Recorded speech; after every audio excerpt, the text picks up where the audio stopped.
Hello students, welcome again to science class.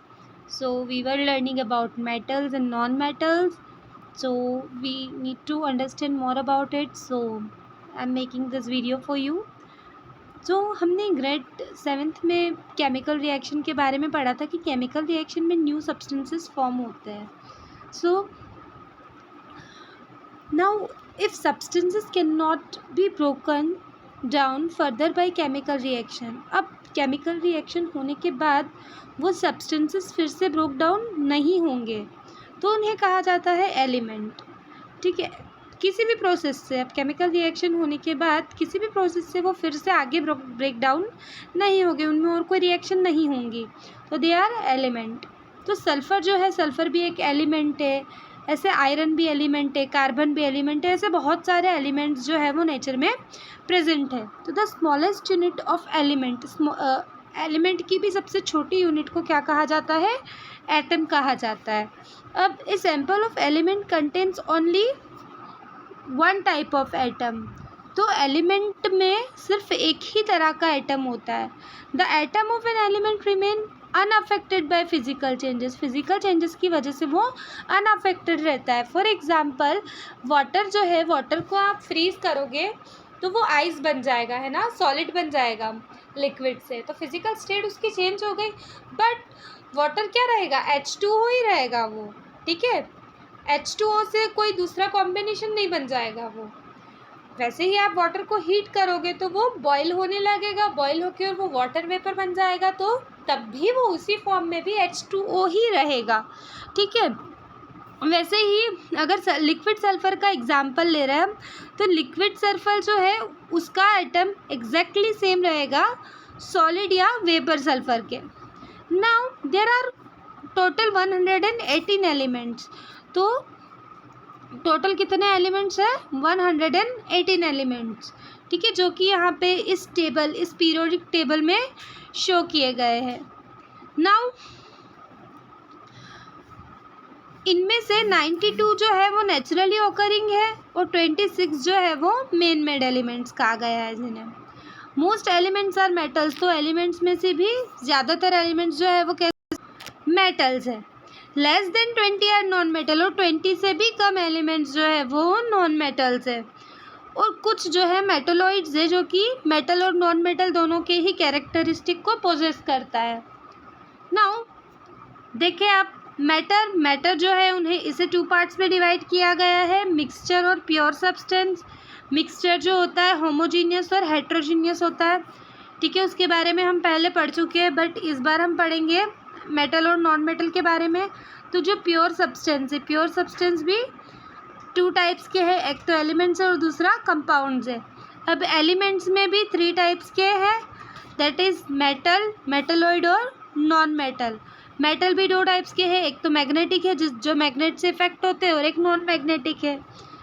So pure substances can be made up of either same type of atom और 2 और मोर type of atom. तो जो pure substances होते हैं वो एक ही type के एटम या एक से ज़्यादा टाइप के एटम को भी मिला के बन सकते हैं. नाउ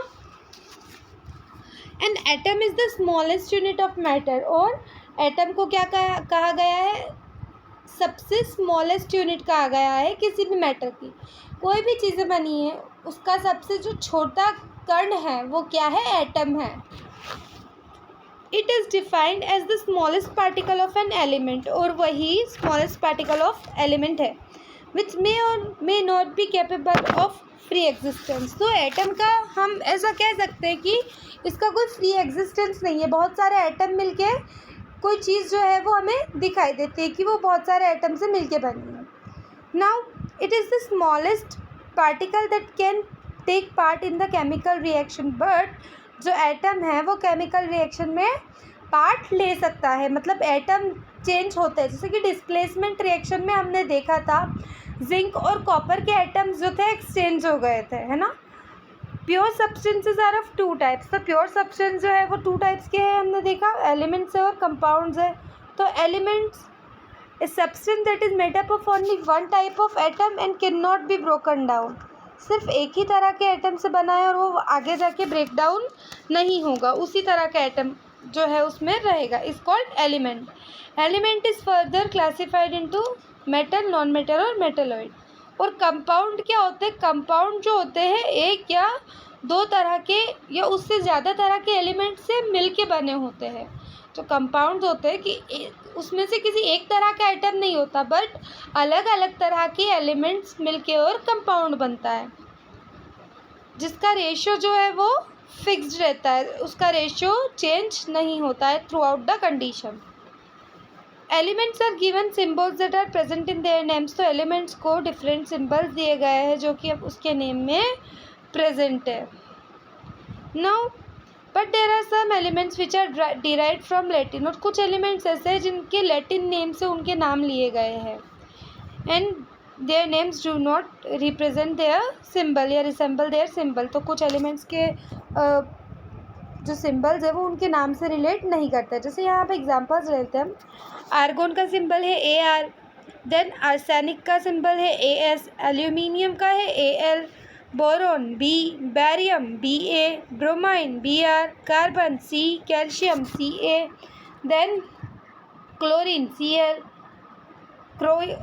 क्रोमियम का CR, cobalt CO, fluorine F, hydrogen H, helium HE, iodine का I, लिथियम का Li, magnesium Mg, manganese Mn, nitrogen N, neon Ne, nickel Ni, oxygen O, phosphorus P, platinum Pt, sulphur S, uranium U, Z and zinc का symbol है.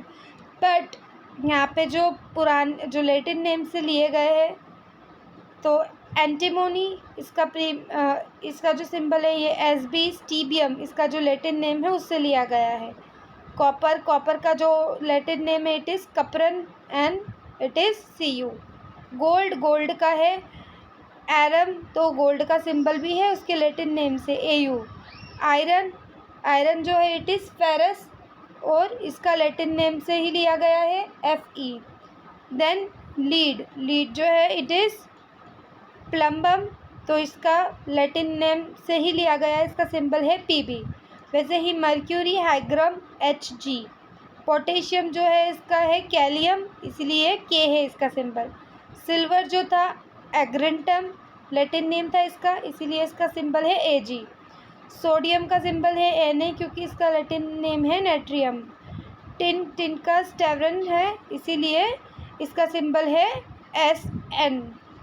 So I hope you understood it till now, and in the next video we will learn about reactivity series. और हम reactivity के बारे में देखेंगे कि reactivity series जो है वो कैसे प्रोसेस होता है. Then we will understand more about chemical reactions and some other terms related to metal and non-metal. I hope you understood it till now, and if you have any doubts you can ask me in the comment section, or don't forget to join the live class and you can ask me as much as doubts there.